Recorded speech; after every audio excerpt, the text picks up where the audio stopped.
Ready? 3, 2, 1, start.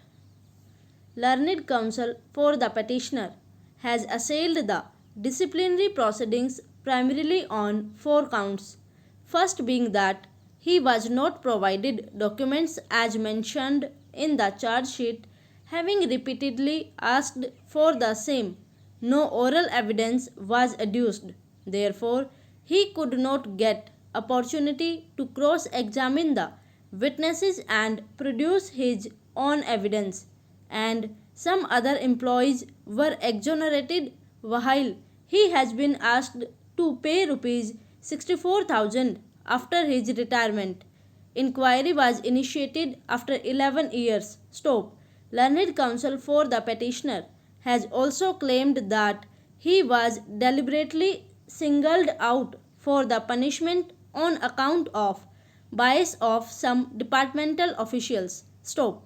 It would be appropriate to delineate certain facts in order to appreciate the contentions of the petitioner. Stop.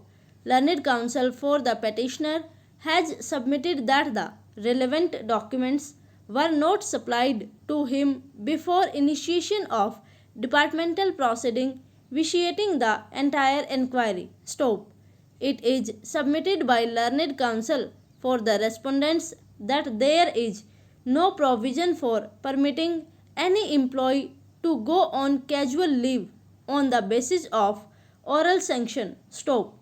In any case, the Deputy Director of Agriculture Extension has denied that he had given any oral sanction to the petitioner to leave the headquarters on 23/3/1990. Stop.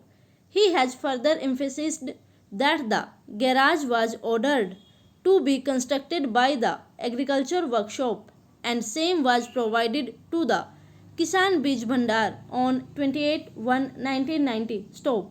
The petitioner was directed to shift the aforesaid garage in the campus of the office, but same was not shifted by the petitioner, resulting into the theft of vehicle. Stop.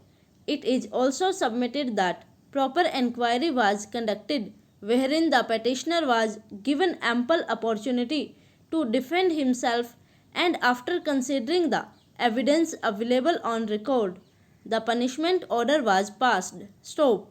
It is also stated that in any case the order of State Public Services Tribunal deleting the adverse remarks from the character roll of the petitioner would not affect the outcome of the departmental inquiry. Para.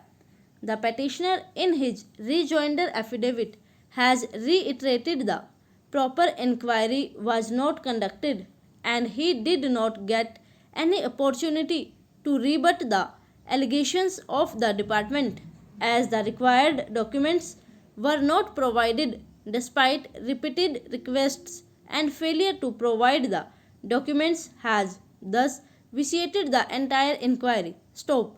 The High Court on judicial review does not hear appeal from disciplinary decisions pursuant to the disciplinary proceedings but reviews the manner in which the decision is made. Stop.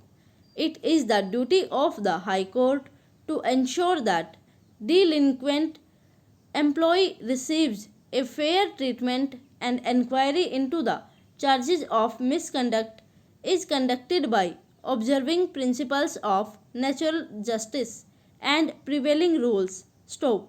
It can only interfere where inquiring authority lacks jurisdiction to conduct such inquiry or delinquent employee has been dealt with in the manner inconsistent to the fundamental rules or in violation of statutory rules prescribed for conducting the inquiry or where the conclusions are based on perverse interpretation of the evidence or no evidence. Over.